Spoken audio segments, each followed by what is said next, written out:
First of all நான் இந்த மாண்புமிகு பறை படத்தோட இயக்குனர். என்னோட நேம் வந்து விஜய் சுகுமார். ஸோ இந்த ஃபங்க்ஷன் வந்து நாங்கள் எதுக்கு வச்சுருக்கோம் அப்படின்னா, இப்போ நம்ம இங்கே நடக்கிற எல்லாத்துக்குமே தெரியும் திரைப்பட விழா. அதாவது உலக சினிமா வந்து நம்ம படம் மாண்புமிகு பறை வந்து கலந்துருக்கு அப்படின்றதுனால இது வந்து ஒரு அவார்ட் வின்னர் மூவி. ஸோ இதை நாங்கள் வெளியே தெரிவிக்கணும். அதுக்கு வந்து எங்கள் ஐயா திண்டுக்கல் லியோனி சார் ஐயாவும் எங்கள் படத்தின் பாடல் ஆசிரியர் எனது அண்ணன் கவிஞர் சிநேகன் அண்ணன் மூலியமாகவும் இதை எல்லாத்துக்குமே தெரிவிக்கணும் அப்படிங்கிறதுக்காக தான் இந்த ப்ரெஸ் மீட் நம்ம ஏற்பாடு பண்ணியிருக்கோம்.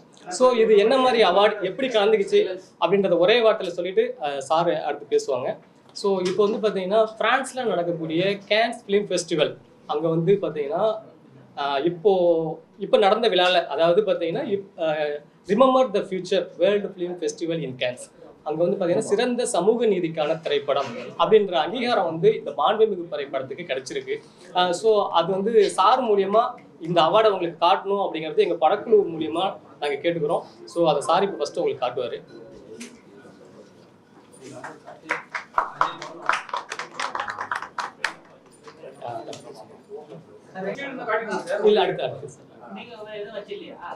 இத்தாலியில் நடைபெற்ற ஓதிஸ்மஸ் பிலிம் ஃபெஸ்டிவல் உள்ளூர் கலாச்சாரம் அண்ட் உள்ளூர் அடையாளம் அப்படின்ற பிரிவிலையும் நமக்கு வந்து அவார்ட் வின்னர் கொடுத்துருக்காங்க. அது அண்ணன் பாடலாசிரியர் எங்க அண்ணன் சிநேகன் அண்ணன் வந்து உங்களுக்கு காட்டுவார்.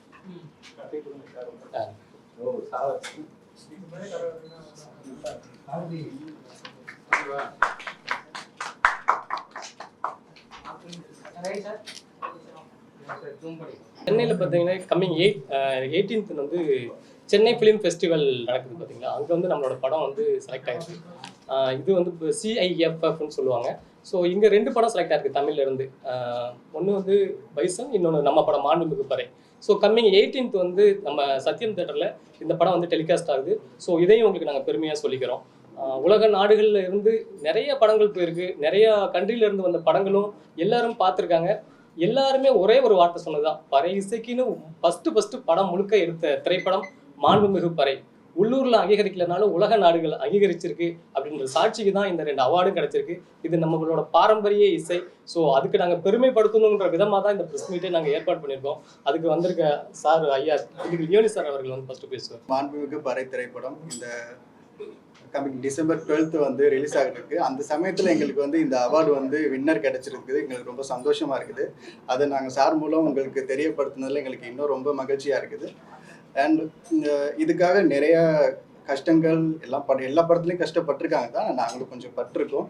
அது உங்களுக்கு இந்த இடத்துல கஷ்டம் மட்டும் இல்லாமல் இதுக்கான எல்லாரும் கஷ்டப்பட்டதுக்கான ஒரு அங்கீகாரம் கிடைக்கும் இல்லையா, அதுதான் இந்த அவார்டாக நாங்கள் பார்க்குறோம். So thank you. எங்களுக்கு இந்த அவார்டை கொடுத்த அவங்களுக்கும் அண்ட் அந்த அவார்டை எனக்கு ப்ரெசென்ட் பண்ண சாருக்கும் அண்ட் கவிஞர் சிநேகன் சாருக்கும் ரொம்ப நன்றி. கொளஞ்சிக்குமார் இந்த படத்தோட கேமராமேன். இந்த படம் கேன்ஸில் வெற்றி அடைஞ்சிருக்கு. அது உங்கள்கிட்ட ஷேர் பண்ண வந்திருக்கோம். Coming 12th release. ஐயா அவர்கள் கவிஞர் அவர்கள் இதை வந்து உங்களுக்கு அறிவுறுத்துவாங்க. இந்த உலக நாளில் கிடைச்ச அங்கீகாரத்தை நம்ம உள்ளூர்லேயும் கிடைக்க நீங்கள் முழு சப்போர்ட் பண்ணுங்கள். கம்மிங் 12th மக்கள்கிட்ட கொண்டு போய் சேர்க்குற மிகப்பெரிய பொறுப்பு உங்களுக்கு இருக்குது. நிச்சயமாக எங்கள் உதவியும் நம்புகிறேன். தேங்க்யூ. வணக்கம், என் பேர் காயத்ரி ரமா. அண்ட் இந்த படத்தில் ஒரு அங்கமாக நான் நடிச்சிருக்கேன் அப்படின்னு தான் நான் சொல்லணும். பிகாஸ் இந்த படத்தில் வந்து பறைதான் ஹீரோயின். ஸோ இதில் நான் ஒரு அங்கமாக இருந்திருக்கேன். அதுவும் தேவா சார் மியூசிக்கில், சாரோட லிரிக்ஸில் எனக்கும் ஒரு பாட்டு கிடச்சிது. மெயினாக இந்த படத்தில் நானும் பறை அடிச்சிருக்கேன், டான்ஸ் பண்ணியிருக்கேன். அந்த ஒரு ஆப்பர்ச்சுனிட்டி எனக்கு கிடைச்சதே எனக்கு வந்து ரொம்ப ரொம்ப சந்தோஷமாக இருக்குது. இந்த படத்துக்கு இந்த அளவுக்கு அங்கீகாரம் கிடைச்சிருக்கு, அதுவுமே எங்களுக்கு ரொம்ப பெரிய விஷயம். நாங்கள் கொடுக்கும்போது எங்களோட ப்ரொடியூசரை நாங்கள் யாருமே ஆக்சுவலாக நேரில் பார்த்ததில்லை.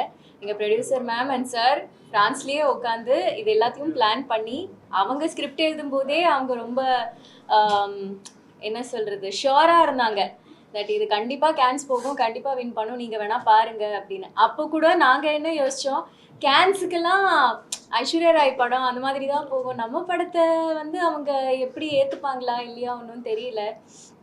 பட் அவங்களோட அந்த நம்பிக்கை இன்னைக்கு நாங்கள் எல்லாரும் ஒரு அங்கமாக இருந்து எங்களால் காப்பாற்ற முடிஞ்சுதுன்றது ரொம்ப ரொம்ப சந்தோஷம்.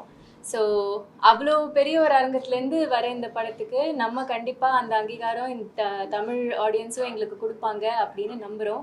டிசம்பர் 12 நாங்கள் ரொம்ப ஆவலாக காத்துட்ருக்கோம் ஆடியன்ஸ் இந்த படத்தை பார்த்துட்டு எந்த அளவுக்கு வரவேற்பு கொடுக்க போகிறாங்கன்னு. ஸோ கண்டிப்பாக அதுக்கான உதவி நீங்களும் பண்ணுங்கள். ரொம்ப நன்றி. எங்களது அழைப்பை ஏற்று வந்திருக்கும் அனைத்து பத்திரிகை மற்றும் ஊடக நண்பர்கள் எல்லாருக்கும் எங்களது இந்த மாலை நேரத்து பணிவான வணக்கத்தை தெரிவிச்சுக்கிறோம். இந்த பத்திரிகை சந்திப்பு எதுக்கு அப்படின்னா, இயக்குனர் சொன்ன மாதிரி இது உலக அரங்கில் ரிமெம்பர் த ஃபியூச்சர் வேர்ல்டு கேன்ஸில் வந்து பெஸ்ட்டு சோசியல் ஜஸ்டிஸ் ஃபிலிம், அதாவது சிறந்த சமூக நீதிக்கான திரைப்படம் அப்படிங்கிற அந்தஸ்தை வந்து இந்த படம் வெற்றி பெற்று இருக்கு. அதை அறிவிக்கும்ன்ற வகையில் தான் இந்த பத்திரிகை சந்திப்பை நம்ம வந்து ஏற்பாடு பண்ணியிருக்கோம். உங்கள் எல்லாருக்குமே உங்கள்கிட்ட கேட்டுக்கிறது என்ன அப்படின்னா, உலக அரங்கில் அங்கீகரித்த இந்த படத்தை இங்கே நம்ம ஊர்லேயும் அங்கீகரிக்கணுன்ற வேண்டுகோள் மட்டும் இல்லாமல் இதை எல்லாருக்குமே கொண்டு போய் நீங்கள் சேர்க்கணும் அப்படின்னு சொல்லி இந்த நேரத்தில் நான் கேட்டுக்கிறேன். இந்த நேரத்தில் இந்த விருதை வந்து உங்களுக்கு காமிச்ச அப்பாவுக்கும் கவிஞர் ஐயா ஸ்நேகன் ஐயாவுக்கும் இந்த நேரத்தில் நான் நன்றி தெரிவிச்சுக்கிறேன். ஸோ இந்த படம் வந்து டிசம்பர் 12 வெள்ளிக்கிழமை எல்லா திரையரங்குகள்லையுமே வெளியிடுறாங்க. ஸோ எல்லாருமே தியேட்டரில் வந்து பார்த்து சப்போர்ட் பண்ணணும் அப்படின்னு சொல்லி நான் இந்த நேரத்தில் நான் வந்து கேட்டுக்கிறேன். தேங்க்யூ எல்லாருக்கும். ஆடியோ ரிலீஸ் வந்து கலந்துக்க முடியாமல் போயிடுச்சு. ரொம்ப வருத்தமாக இருந்தது. அது வேற ஒரு காரணத்தினால என்னால் வர முடியல.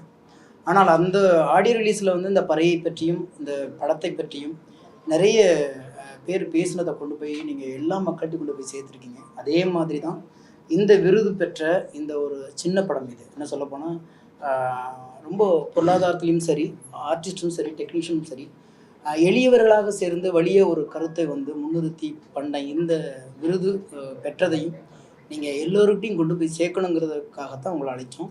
அதுக்கான நிகழ்வு நடந்துகிட்ருக்கு. பொதுவாக வந்து ஒரு பெரிய ஆர்டிஸ்ட் நடித்து ஒரு விருது கிடச்சிருச்சுன்னா இந்நேரம் அதை ரொம்ப பெருசாக தமிழ்நாடு முழுக்க பேசப்பட்டிருக்கும் எல்லா ஊடகங்களிலும். அண்ணன் லியோனி அவர்களுடைய செல்ல மகன் லியோ சிவகுமார் அவர் வந்து நடித்து அது வந்து இன்றைக்கி வந்து இத்தாலி ஃபெஸ்டிவலுக்கும் கேன்ஸ் ஃபெஸ்டிவலுக்கும் போயிட்டு இன்றைக்கி மறுபடியும் சென்னை ஃபெஸ்டிவல்லையும் அந்த படம் வரப்போகுது அப்படிங்கிறது இதுதான் உண்மையான வெற்றியாக நாங்கள் கருதுகிறோம். ஏன்னா முகம் தெரியாது, முகவரி தெரியாது. ஒரு கேரக்டரை, ஒரு கதாபாத்திரத்தை ஒருத்தர் எடுத்து பண்ணுறாரு. அந்த கதாபாத்திரத்துடைய அழுத்தம் யாருக்கோ ஒருத்தருக்கு பாதிச்சிருக்கு. அதனால் வேண்டி இது கண்டிப்பாக ஒரு கலாச்சாரத்தை முன்னிறுத்துகிற அல்லது கலாச்சாரத்தை காப்பாற்றுகிற ஒரு கரு அப்படிங்கிறதுல ரொம்ப தெளிவாக தேர்வாளர்கள் இருந்ததுனால தான் சின்ன படம், பெரிய பட்ஜெட்டு, சின்ன பட்ஜெட்லாம் பார்க்காம நல்ல படத்துக்கான விருதை இந்த படம் பெற்றிருக்கிறது. இதில் வந்து நானும் ஒரு அங்கமாக இது அனைத்து பாடல்களும் நான் எழுதியிருக்கிறேன் தேவாசார் மியூசிக்கில். இதுக்கு நாங்கள் எல்லாமே நன்றி சொல்ல வேண்டியது இதோட தயாரிப்பாளர் சுபா சுரேஷ் ராம் 2 பேத்துக்கும் தான். ஏன்னா ஷியா ப்ரொடக்ஷன்ஸ் சேனல், ஏன்னா கதாநாயகி சொன்னது மாதிரி அவங்கள நாங்கள் நேரடியாக இன்ன வரைக்கும் பார்த்ததில்லை. தொலைத்தொடர்பில் தான் பேசிகிட்டு இருக்கிறோம். இருந்தும் அங்கேருந்து வந்து வெளிநாடுகளில் இருந்து அவங்க வந்து எங்கள்கிட்ட என்ன வேணுங்கிறத சொல்லி வாங்கி அதை ஒரு கடத்துக்கு எடுத்துகிட்டு போயிருக்காங்க. எங்கள் படம் பண்ணுறதை விட அதை கொண்டு போய் சேர்க்கறதுக்கு வந்து பெரும் பாடு. அவர்கள் தூரமாக இருந்தாலும் எங்களுடைய அத்தனை உழைப்பையும் அத்தனை கனவுகளையும் கொண்டு போய் சேர்த்து இன்றைக்கி உலக அரங்கத்தில் ஒரு சின்ன அங்கீகாரத்தை பெற்றுக் கொடுத்துருக்குறாங்க. இது பெரிய அங்கீகாரமாக நீங்கள் மக்கள்கிட்ட கொண்டு போய் சேர்க்குறது உங்களுடைய பொறுப்பு. பொதுவாக வந்து நான் நிறைய இடத்துல நான் சொல்கிறது தான், நீங்கள் தான் வந்து எதை கொண்டு போய் மக்கள்கிட்ட சேர்க்கணும், எதை சேர்க்கக்கூடாதுங்கிறத முடிவு பண்ணுற இடத்துல இருக்கீங்க. அது அரசியலாக இருக்கட்டும், சினிமாவாக இருக்கட்டும், சமூகமாக இருக்கட்டும், அதுக்கான அவ்வளோ பெரிய ஆளுமை உங்கள்கிட்ட தான் இருக்குது. இந்த படத்தை உங்கள் ஆளுமைகளால் கடைக்கோடி தமிழனுக்கும் கொண்டு சேருங்கள். நன்றி, வணக்கம். மாண்புமிகு பறை என்ற இந்த படத்தை அதில் நடித்தவங்க, பாட்டு எழுதினவங்க, தயாரித்தவங்க, கேமராமேனு எல்லாம் இருக்காங்க. உனக்கு என்ன இங்கே வேலை அப்படின்னு நினைக்கலாம்.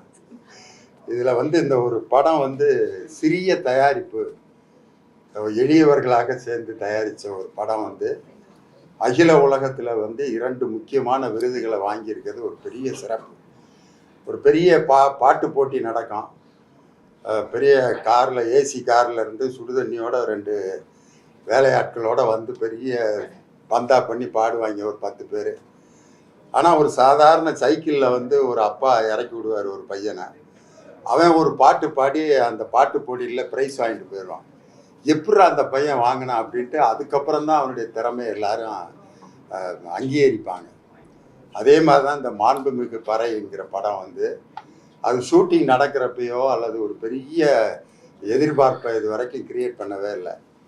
ஆனால் இதுக்கு வந்து உலக அளவில் இப்படி ஒரு அங்கீகாரம் கிடைச்சிருக்கிறது உண்மையிலே பெரிய பெருமை. அது அதில் வந்து என்ன, அந்த படத்தினுடைய மிகப்பெரிய ஒரு சிறப்பாக நான் என்ன நினைக்கிறேன் அப்படின்னு சொன்னால், இதுக்கு இந்த ஆடியோ லான்ச் நடந்த சமயத்தில் விடுதலை சிறுத்தைகள் கட்சியினுடைய தலைவர் தொல் திருமா வந்து அதில் கலந்துக்கிட்டு பேசினார். பேசினது மட்டும் இல்லை, அதில் வந்து சிறப்பு விருந்தினராக வந்த பறை இசைக்காகவே பத்மஸ்ரீ விருது பெற்ற வேலு ஆசான் அவர் அதில் கலந்துக்கிட்டார். அவர் ஒரு 10 நிமிஷம் அந்த இடத்துல பெர்ஃபார்ம் பண்ணார். நீங்கள்லாம் பார்த்துருப்பீங்க. மக்களை எல்லாரையும் அந்த பறை இசையோட இன்வால்வ் பண்ணி எல்லாரும் சேர்ந்து அந்த பறை இசைக்கு வாழ்த்து சொல்கிற மாதிரி அந்த பெர்ஃபார்மன்ஸை ஒரு 10 நிமிஷம் அழகாக பண்ணார். இதை பார்த்துட்டு அடுத்த நாள் வந்து மாண்புமிகு முதலமைச்சரை நம்ம தொல் திருமா அவர்கள் சந்திக்கும் பொழுது வேலு ஆசான் வந்து ஒரு கோரிக்கை வச்சுருந்துருக்காரு. இந்த பறை இசைக்காக ஒரு பள்ளி நடத்தணும், பயிற்சி பள்ளி. அதுக்கு வந்து நீங்கள் ஒரு இடம் கொடுக்கணும். வேலு ஆசான் வந்து பத்மஸ்ரீ விருது வாங்கியிருக்காரு. இவ்வளோ ஒரு அருமையான ஒரு ட்ரெயினரை நம்ம பயன்படுத்தணும், இந்திய அரசே அங்கீகரித்த ஒருத்தரை நம்ம பயன்படுத்தணும் அப்படின்னு சொல்லி கேட்ட உடனே உடனடியாக மாண்புமிகு முதலமைச்சர் மதுரை பக்கத்தில் இருக்கக்கூடிய வளையங்குளம் அப்படிங்கிற ஒரு இடத்துல ஒரு இடத்தை உடனே அதை தேர்வு செஞ்சு அந்த பயிற்சி பள்ளிக்காக வழங்கியிருக்காருங்கிற ஒரு நல்ல செய்தி அந்த நேரத்தில் சொல்கிறேன். இந்த ஒரு பயிற்சி பள்ளி உருவாகிறதுக்கு காரணமே இந்த மாண்புமிகு பறைங்கிற இந்த படம் தான் காரணம். அதனால் 2 விருதுகள் வாங்கினது மட்டும் இல்லாமல் பறை இசைக்கான ஒரு பயிற்சி பள்ளி இந்த படத்தினால உருவாக போகுது அப்படிங்கிறது ஒரு பெரிய சிறப்பு. இதில் வந்து ரொம்ப கவிஞர் சிநேகன் வந்து அவர் எப்பயும் நம்ம தமிழ் பண்பாட்டுக்குன்னே பாட்டு எழுதுறதுல அவருக்குன்னு ஒரு தனி முத்திரையை பதிப்பார். அவரவர் வாழ்க்கையில் 1000 மாற்றங்கள் அப்படிங்கிற ஒரு பாட்டு.